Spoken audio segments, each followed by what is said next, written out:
Beaver Bite Food Reviews. We're at Dairy Queen today. We got the Nestle Drumstick Blizzard. It's the blizzard of the month, of the week maybe, I'm not sure. And here we go.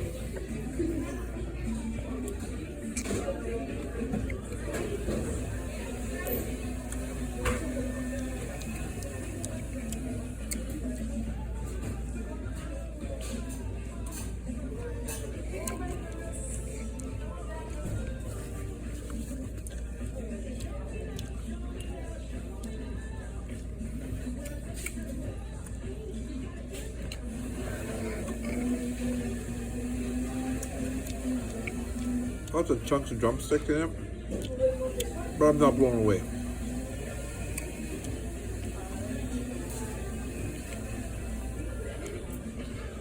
I would like it a lot better if there was nuts in it and a bit of caramel. I'm gonna give this a 5 out of 10. Have a great day, and the Beaver. Enjoy your food. Bye for now.